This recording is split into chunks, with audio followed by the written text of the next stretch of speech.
Angelo Jose Rocha Mulak, o mas kilala sa pangalang Nino Mulak. I have been in this industry for 50 years now. Ako po ay 52 years old, pero nagsimula po ako nung ako po ay 2.5. Kaya halos buong buhay ko po ay inilaan ko na sa industriyang ito. At hindi naman po siguro lingid sa kaalaman ng karamihan.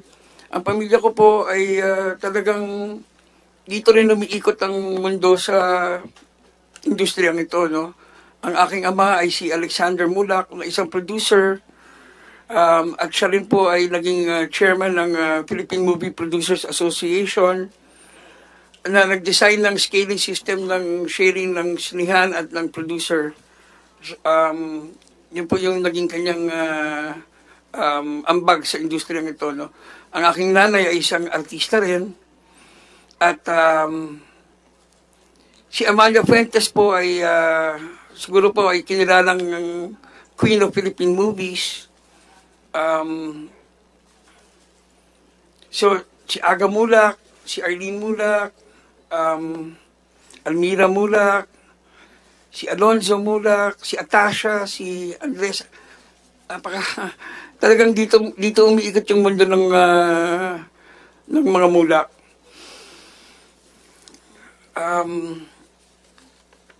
Bilang ama, I may not have been a good husband, you know. I may not have tried my best to be a good husband, but I can proudly say that I did my best. Or I did my best to be a good father sa abot ng aking makakaya.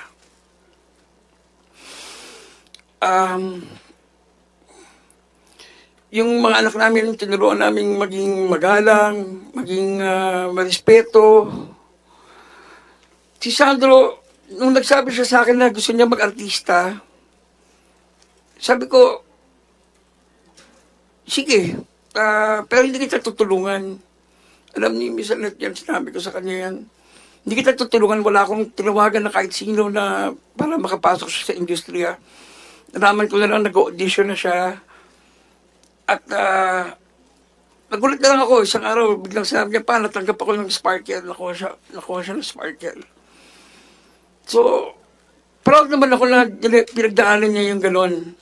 Na alam ko, katulad ng ating mahal na Senador Robin Padilla, dumaan din sa ganyang, sa pagiging stuntman, di ba?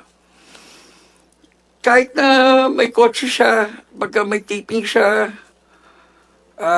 sumasabay siya sa service, para walang special treatment. Ganon kababa yung loob ni Sandro. Very meek, very tahimik. At saka sobrang mahal niya talaga yung trabaho niya. Kaya talaga ako nasaktan nung kinuwento niya sa akin yung nangyari. Kasi para makita mo yung anak mo na nanginginig at hindi niya halos mahawakan yung telepono niya. Nung kinakwento niya sa akin, yung ginawa sa kanya, lalo na si Jojo Nones po, katrabaho namin lisensya, walang matigas na pulis sa madaling na misis. Siya po yung head writer namin. At sobrang galang ko sa kanya, sobrang respeto ko sa kanya. Pag kami, mga events kami, ako pa yung ulan na malapit sa kanya. At Sir Jojo pa nga ang tawag ko sa kanya, hindi ba? Alam mo naman yan. Kaya, hindi ko talaga matanggap na nagawa niya sa anak ko. Yung isa naman, hindi ko naman siya kilala eh.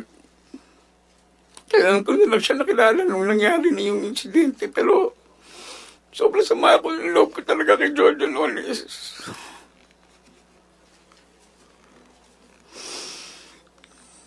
Kung makita niyo lang po yung anak ko talaga. Kung paano niya kinuwento sa akin. Tapos nalaman ko pa na bago niya kinuwento sa akin, kinuwento niya mula sa kapatid niya, si Alonzo Mulak, na dating child star din. Sabi sa akin niya, Alonzo, sinabihan daw siya ng kuya niya ay bro, sana wag mangyari sa inyo nangyari sa akin. Sa kanya kasi yung una sinabi ni Sandro, yun nangyari. Kesa sa akin, yun. Nakakasama na lang talaga ng loob dahil kung kaya na lang gawin sa hindi ka naman po binubuhat yung aming bangko, pero sa isang pamilya na talagang malaki na naging contribution sa industriyang ito. What more sa iba? What more sa mga baguhan? Hindi ko naman sinasabi talagang may ginawan sila na iba, pero di po ba, kung nakaya na lang gawin sa isang pamilya na talagang may pundasyon na sa industriyang ito, what more sa iba?